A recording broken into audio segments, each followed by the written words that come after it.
My fiance kicked me out of her house after I told her to set boundaries to her nightmare family. Now she's begging me to come back because she's miserably stuck with them forever. My fiance and I are trying to plan out a wedding for roughly fall next year. Her childhood was terrible and abusive, to put it mildly. Her parents were raging narcissists, and she was the scapegoat for her two brothers. She was abused and thrown out the moment she turned 18. She was, however, a great student and hard worker, so with some scholarships and a part-time job, she has a great career and is pretty independent. The problem though, is that she still had contact with her family. They're rude, smug, and generally enjoy being a nuisance. And my fiancé can't say no, no matter the horrible things they say or how they outright try and intimidate her openly. They come over to our house more often. They make messes everywhere. Her mother acts like she's the effing stepmother from Cinderella. Her dad drinks all my effing beer and empties half the fridge. Her brothers stop by occasionally to act as mouthpieces for their parents. They practically trash the place and leave us to clean the mess. And where is my fiancé in all this? Quietly standing in the corner, practically shaking. I'm no fool here. There is legitimate trauma. She needs to feel loved by them and hope they will appreciate her. I've tried to establish boundaries. For nearly 2 years, I've been trying to push these ass clowns away. But this is the house she purchased, and no matter of financial contributions or otherwise, will she let me have a say on who comes into her house? She's been beaten down mentally and emotionally by them for so long. She has told me recently that she wants to earn their approval on how they were right about her, how she needs to be better for them. I've had too many emotional conversations with tears and begging to count, hoping she will take the steps to improve. But she's an adult. I can't force her to do anything. I love her, but I can't help but feel resentful of what she's doing. It's agonizing watching someone you love, someone who you know deserves so much better, openly destroy themselves for people like her family. It's been painful watching her cry herself to sleep one too many nights because of them. I've tried too many times to help her get out of their clutches, but I have to think of the future. This is the in-law family from hell, and I won't be able to avoid them. Tomorrow, I will tell her how I want to delay the wedding until firm boundaries are established. If she resents, I walk. I can't do it anymore. I refuse to watch a slow death like this any longer. Update: I had decided that I was going to have a heart-to-heart with my fiancé about her family. Essentially, I told her how this arrangement was not sustainable. I did not feel comfortable marrying her due to how much involvement her family has in her life, and I certainly did not feel comfortable bringing a child into this world with them. I didn't want to tell her cold turkey, no contact with them, but strict limitations to start with on them coming over and what they can do around the house. I also requested couples therapy before marriage. She wasn't happy. She stared angrily at me while I spoke, then started yelling at me when I finished. She told me I didn't understand their dynamic, which worked for her. She told me she had to work harder for them to appreciate her. I yelled at her that a parent's child shouldn't have to beg and plead and work for them to be loved. I finally told her that she sets limits with them or I walk. She was livid, and I was kicked out since I lived in her house. So, for the past few days, I have been staying in a hotel and have had my stuff taken out and put into storage. And frankly, it's been great. I will stay with family for a few weeks around mid-July. After that, I will go house searching for myself. Yesterday, however, things came to a head. We have had no contact since she booted me out, but I know every Saturday, her family loves to spend the afternoon over, and she uses me as a shield from their abuse. However, in a very petty move, I kept my phone muted all day and played Disco Elysium. I knew she would call back for help with her family, and at this point, pure resentment was kicking in for her, and I wanted nothing to do with her issues. By the night's end, she had sent me over a dozen texts and finally 2 frantic voicemails begging me to come home. I decided to come over to check up on her. Long story short, she was sobbing in the living room,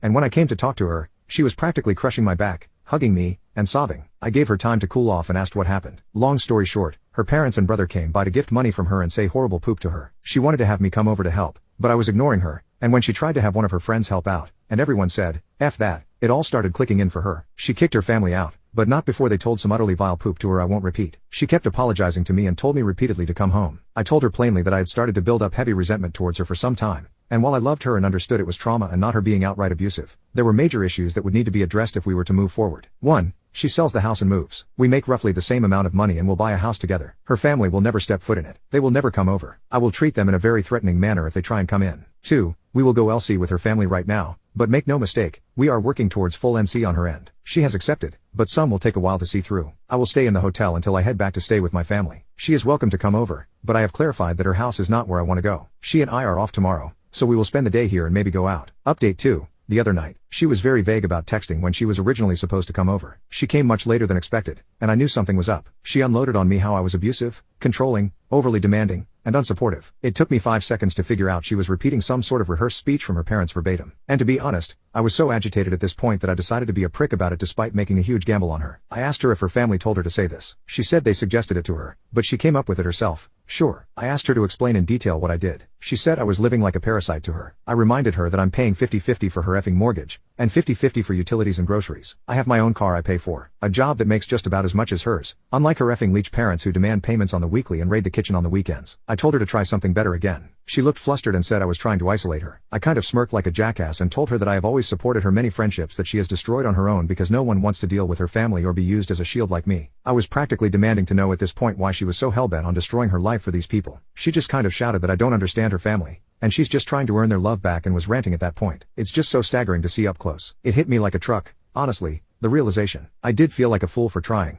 even if it was what I was supposed to do in the first place. She was practically berserk at this point, and I was just mentally exhausted and needed her to leave before someone called the police. She finally left, but I had a few concerned neighbors check on me. Some of her friends are aware and have messaged me to check on the situation. I told them the truth and that I just needed to be alone to think about what to do next. They revealed that she had given them similar rants after they expressed concern for her. One had even heard that she may risk losing her job. She is having some sort of mental break. From my understanding, she is now completely isolated. She is sprinting into a horrible, lonely life right now. There's nothing I can do for her at this point, and as selfish as it sounds, I'm just glad it will be behind me. Update 3. Things have wrapped up, but there were some loose ends. I completely forgot to change my mailing address, which I should have done ASAP, so some important things got sent to her house. Thankfully, she was at least cooperative in letting me get my stuff, and it wasn't much of an issue. Everything else was, though. She had a lot of nasty things to say, telling me she was already sleeping around, telling me how happy she was now that I was gone, telling me she's finally free of me, how she will be so much better off without me. There are a lot of generic insults and horrible things you would commonly expect from a nasty breakup. And you know what? It was so obvious it was a rehearsed script from her family. And you could easily see how miserable she was. She looked like a mess, as if she hadn't slept in days. The house was a mess. She wasn't even yelling it. She sounded so exhausted and broken when she said it. She didn't even smile when she said anything. Just a face contorted in hate and anger. She was not the woman I knew anymore. That person was gone. When I was getting ready to leave, she was still going on. I was fed up and told her something like, "Congratulations. Your friends are gone. Your human shields are gone. Your engagement is over. Your support is gone. Anyone who ever treated you like a decent human being is gone. It's just you and your family. I hope you're happy while they bleed you dry." It probably didn't go like that, but something like it. She just stood there. She stood there,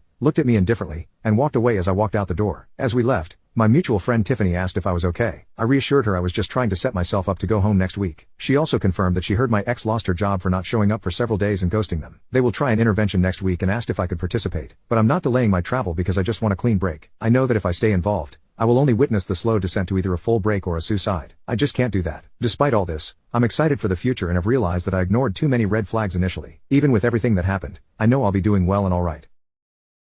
My wife refused to help me financially because I needed to sort it out myself as the man of the house. She is shell-shocked when I make a decision to live our lives separately. I work in a very niche industry and last year or so has been really difficult due to market conditions. Many of my colleagues got laid off and so was I. At the time, I had just refurnished our home, so I was in debt. My wife also works, and she earns more than me back then. I went to her and asked if she could help me while I searched for work. I proposed that we sell some of the gold that was given to us at the wedding. We live in Turkey, and there is a tradition of giving gold to newlyweds to help them financially. These are meant to be used during difficult times. She rejected the idea and said, "I do not want to sell my gold." I tried to reason with her by saying closing the debt would greatly help us to have more stable financials. She refused and told me to sort it out myself somehow because I am the man of the house. I asked her to at least use some of her savings, and I can pay it back. The context here is that I let her save most of her earnings while paying for most of the things myself because women are more vulnerable to financial changes than men here. I wanted her to build her own savings and made sure to help her with the retirement account as well. I asked her to give me some of her savings for debt, and I can pay her back once I sort myself out. She refused that, too. This period had been extremely difficult for me. I fell into depression and contemplated my choices in life. The interest in loans is already piling up. The funny thing is everything was going great before this, and I thought we would stay together through thick and thin. Sometimes, the banks are calling her and she would call me screaming that I have to fix everything because I should not let my problems be her problem. My older sister helped me to pay the monthly installments during that time. At the beginning of this year,